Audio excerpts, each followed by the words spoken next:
أعوذ بالله من الشيطان الرجيم بسم الله الرحمن الرحيم الحمد لله رب العالمين والصلاة والسلام على أشرف الأنبياء والمرسلين سيدنا ونبينا أبي القاسم محمد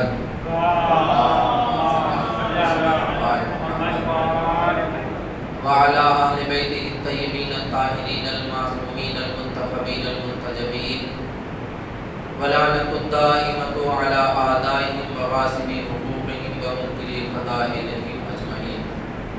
أما بعد فقد قال المعصوم عليه الصلاة والسلام اللهم نبهني فيه لبركات أسعاره ونور فيه قلبي بضياء أنواره وخذ بكل أعدائي إلى اتباع آثاره بنورك یا منور قلوب العارفین. معصوم ارشاد فرماتے ہیں خدایا آج کے دن مجھے سحر کی برکتوں کے لیے بیدار رکھنا، سحر کی برکتوں کے لیے مجھے بیدار رکھنا، اس کی توفیق عطا فرمانا اور میرے دل کو اس کے انوار سے منور کر دینا اور میرے تمام اعضاء کو اس کے آثار کے اتباع پر آمادہ کر دینا اپنے نور کے ذریعے. اے عارفوں کے دلوں کو منور کرنے والے، صلوات پر محمد و آل محمد.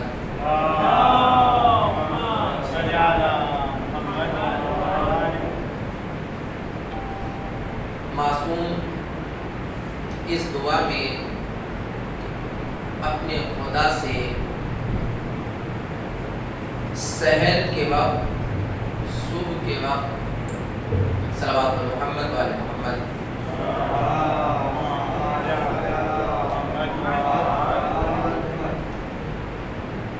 معصوم دعا کے اس فقرے میں اپنے خدا سے تین مطالبے کر رہا ہے.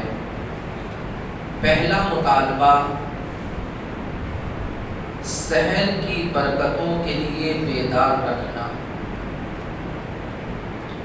دوسرا مطالبہ میرے دل کو سحر کے انوار، نور کی جمع، اس سے منور کر دینا. اور تیسرا مطالبہ میرے پروردگار جو سحر کی برکتوں کے آثار ہیں، میرے اعضاء و جوارح، میرے جسم کے حصوں کو ان کی اتباع کرنے کی توفیق عطا فرمانا. اے عارفوں کے دلوں کو منور کرنے والے، اپنے نور سے مجھے یہ توفیق عطا فرما. آج بہت ہی مختصر سے وقت میں معصوم کی ایک حدیث آپ کے سامنے پیش کرنا ہے اور اسی کے متعلق ایک دو جملہ. پیغمبر اکرم حضرت محمد مصطفیٰ صلی اللہ علیہ وآلہ وسلم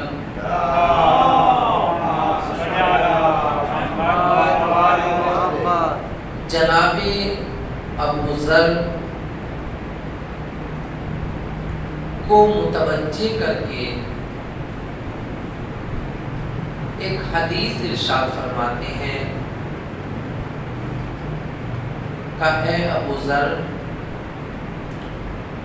خدا بند عالم تین لوگوں کے اوپر ملائکہ میں فخر و مباحات کرتا ہے، فخر کرتا ہے ملائکہ میں کہ میرے ایسے تین بندے. وہ تین طرح کے لوگ ہیں کہ خدا بند عالم ملائکہ کے درمیان ان کے اوپر فخر کرتا ہے. جناب ابو ذر نے کہا یا رسول اللہ، وہ کون افراد ہیں کہ جن کے اوپر خدا ملائکہ کے درمیان فخر کرتا ہے؟ اس لیے کہ فخر ملائکہ کے درمیان خدا بند عالم نے خلقت آدم پر کیا تھا کہ جو میں جانتا ہوں وہ تم نہیں جانتے، میں زمین کے اوپر ایک خلیفہ بنانے والا ہوں۔ ملائکہ نے کہا تھا پروردگار کیا تو ایسے کو خلیفہ بنائے گا جو زمین پر موریزی کرے گا، فساد برپا کرے گا؟ تو خدا بند عالم نے تب کہا تھا جو میں جانتا ہوں وہ تم نہیں جانتے، اور پھر علم کو سامنے رکھا۔ علم کو سامنے رکھنے کے بعد کہا، دونوں کو معرض امتحان میں لایا۔ پہلے ملائکہ سے پوچھا کہ اگر تم اپنے دعوے میں سچے ہو تو ان اسماء کے نام بتاؤ۔ جب وہ نہیں بتا پائے، انہوں نے کہا پروردگار جتنا تو نے ہم کو علم دیا ہم صرف اتنا ہی جانتے ہیں، اس کے علاوہ ہم اپنے پاس سے کچھ نہیں آگے بڑھ سکتے۔ تو پروردگار نے جناب آدم سے کہا، آدم ان ملائکہ کو تم ان اسماء کے نام بتاؤ۔ تو جناب آدم نے ملائکہ کو اسماء کے نام بتائے، ان کو پڑھایا۔ تب اس کے بعد خدا نے فخر و مباحات کے ساتھ کہا تھا، کیا میں نے تم سے نہیں کہا کہ جو میں جانتا ہوں وہ تم نہیں جانتے؟ جناب ابو ذر نے کہا، یا رسول اللہ، انبیاء کے اوپر فخر کرتا ہے ملائکہ میں خدا بند عالم، آخر وہ کون سے 3 بندے ہیں جن کے اوپر خدا فخر کرتا ہے؟ تو حدیث سنی، کہا یا ابا ذر ان ربک یباہی الملائکہ بثلاثۃ نفر، 3 لوگوں کے اوپر خدا بند عالم فخر و مباحات کرتا ہے ملائکہ کے درمیان۔ کون؟ پہلا شخص، رجل یصبح فی الارض فقر، ایک ایسا انسان کہ جو ایک میدان میں ایک بیابان میں صبح کرتا ہے، ایک ایسے بیابان میں ہے کہ جہاں پر اس کے سوا کوئی نہیں، یہ کو تنہا،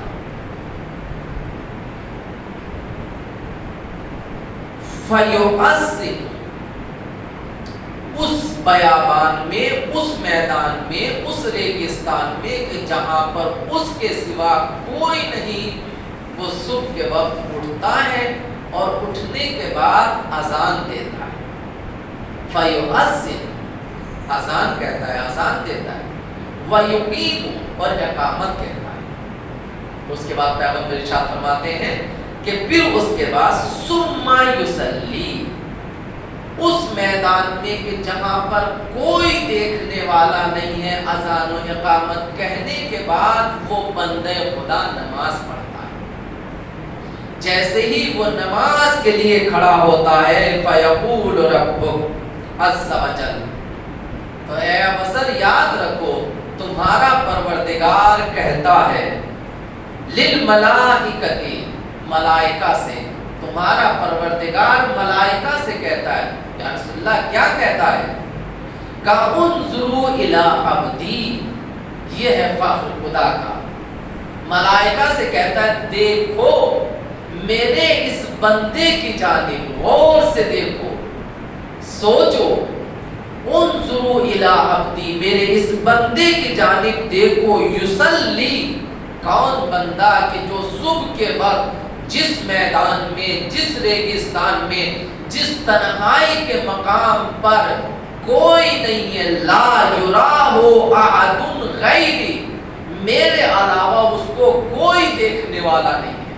اے ملائکہ میرے اس بندے کی جانب دیکھو کہ جو اس میدان میں، اس ریگستان میں، اس جنگل میں، اس بیابان میں کھڑا ہوا نماز پڑھ رہا ہے کہ جہاں پر میرے سوا کوئی دیکھنے والا نہیں۔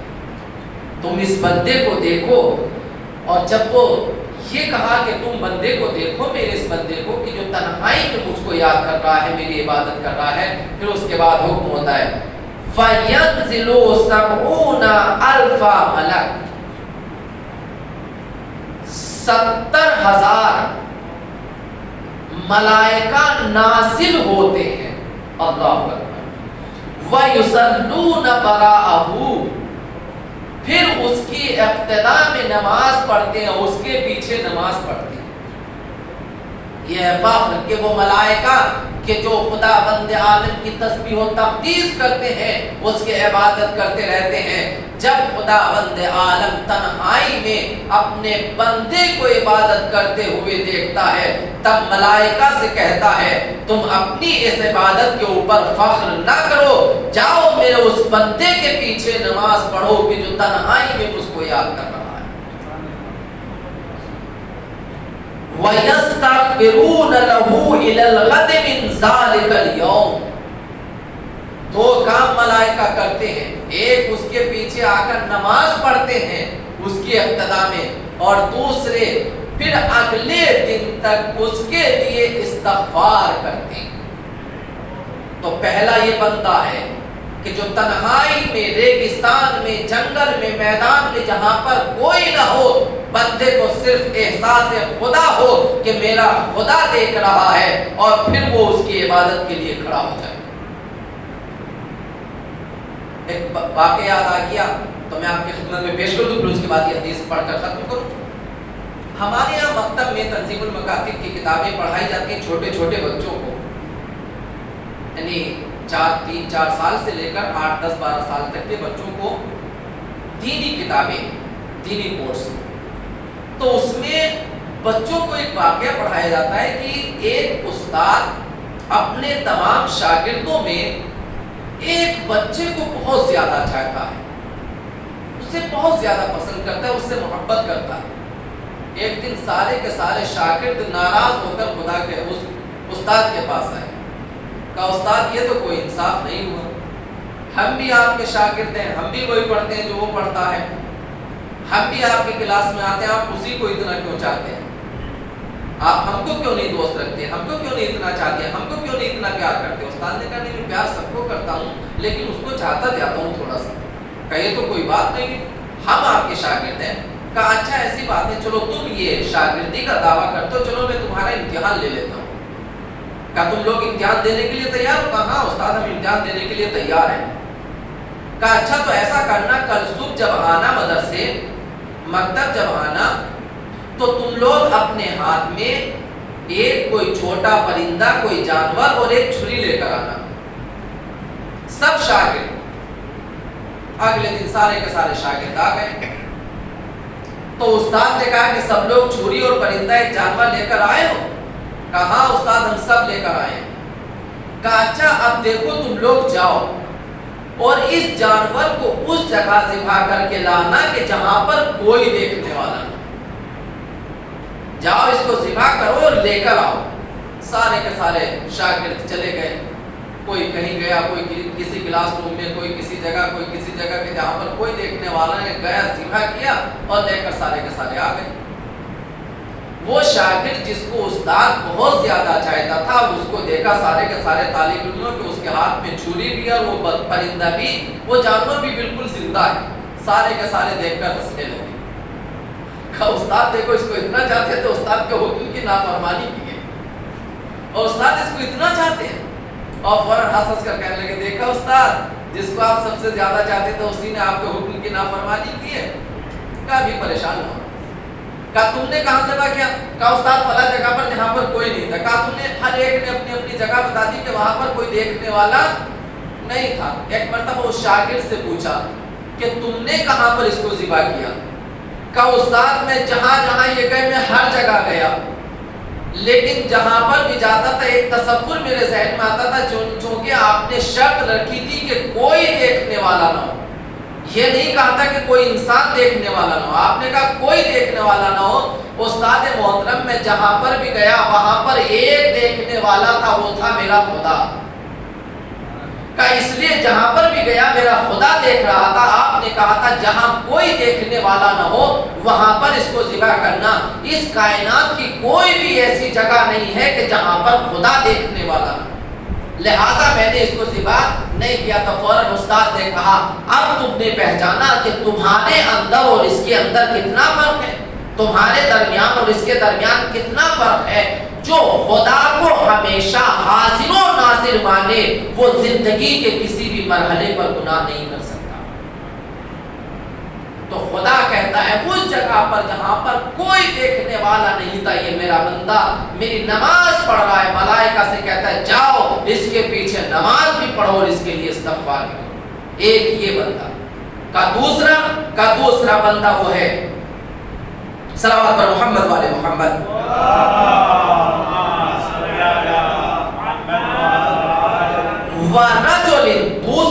دوسرا انسان، دوسرا بندہ کہ جس کے اوپر خدا فخر و مباحات کرتا ہے، رجل قام من اللیل یصلی، ایک ایسا انسان کہ جو شب کی تنہائیوں میں اٹھتا ہے، جب پوری دنیا خواب غفلت میں ہوتی ہے، بستر استراحت پر ہوتی ہے، آرام کرتی ہوتی ہے، اس وقت ایک بندہ اٹھتا ہے ویصلی اور نماز پڑھتا ہے، وحدہ تنہا، جہاں پر کوئی اس کو دیکھنے والا نہیں، تنہا شب کے سناٹے میں اٹھتا ہے، اٹھنے کے بعد نماز پڑھتا ہے، فسجدہ اور پھر سجدہ کرتا ہے، نماز شب کی گفتگو ہے، وسجدہ سجدہ کرتا ہے، ونام اور سجدے ہی کی حالت میں سو جاتا ہے۔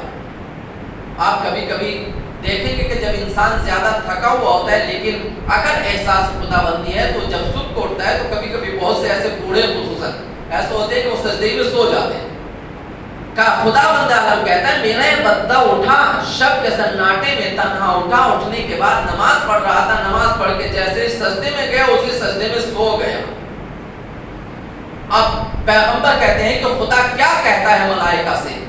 پیغمبر ارشاد فرماتے ہیں وَنَامَ وَهُوَ سَاجِدٌ، در حالی کہ وہ سجدے میں اور وہیں پر سو رہا ہے، تب خدا ملائکہ سے کہتا ہے فَيَقُولُ اللَّهُ تَعَالَى انظروا إِلَىٰ عَبْدِي، اے ملائکہ میرے اس بندے کی جانب دیکھو، روحُ عِندِي، جس کی روح میرے پاس ہے، وَجَسَدُهُ فِي طَاعَتِي سَاجِدٌ، اور اس کا بدن میری اطاعت میں سجدے میں پڑا ہوا ہے۔ اس کی روح میرے پاس ہے لیکن جو بے جان بدن ہے وہ ابھی بھی میری اطاعت میں میرے سجدے میں پڑا ہوا ہے۔ اور آخری تیسرا فرض جس کے اوپر خدا بند عالم فخر و مباحات کرتا ہے، ماس پیغمبر نے ارشاد فرمایا رجل فی ذہب، وہ انسان ہے کہ جو میدان جہاد میں ہوتا ہے، میدان جہاد میں ففر اصحابہ، اور جتنے میدان جہاد میں اس کے ساتھی تھے سب اس کو چھوڑ کر چلے جاتے ہیں، وَثَبَتَ هُوَ فَقَاتَلَ حَتَّى قُتِلَ، ایک انسان کے جو میدان جہاد میں ہے تمام اس کے ساتھی چھوڑ کر چلے جاتے ہیں، لیکن میرے نام کو زندہ رکھنے کے لیے وہ میدان میں دشمنوں کے مقابلے میں تنہا ڈٹا رہتا ہے، اتنی دیر تک رکا رہتا ہے کہ جب تک اس کی جان میری راہ میں قربان نہ ہو جائے۔ میں ایسے بندے کے اوپر فخر کرتا ہوں میرے عزیزوں، میرے دوستوں، بس میں ختم کرتے ہوئے کہ یاد رکھیں یہ ساری کی ساری صفات جہاں ائمہ معصومین علیہ السلام کے اندر ہے وہیں پر ان کے چاہنے والوں کے اندر بھی ہے، کہ جن کے لیے خود معصومین نے کہا ہے کاش ہم کربلا کے میدان میں ہوتے تو ہم کیا ہمارے ماں باپ بھی آپ کے اوپر اپنی جان قربان کر دیتے۔ لہٰذا ہم کو کوشش کرنا چاہیے کہ چاہے ایک ہی رکعت کیوں نہیں، اذان صبح سے پہلے اٹھ کر پروردگار کی قربت کے لیے ایک رکعت چاہے لیکن نماز شب ضرور پڑھنا چاہیے، تاکہ ہم بھی ان صفوں میں داخل ہو جائیں کہ جن کے اوپر خدا بند عالم فخر و مباحات کرتا ہے۔ جب خدا فخر و مباحات کرے گا تو ہماری نجات کامیابی ضرور ہوگی۔ پروردگار تجھے واسطہ محمد والے محمد کا، تجھے اسی شب کا واسطہ، میرے مالک معصوم کے نکلے ہوئے فقروں کا واسطہ، ہم کو سحر کے عبادات کی توفیق عطا فرما۔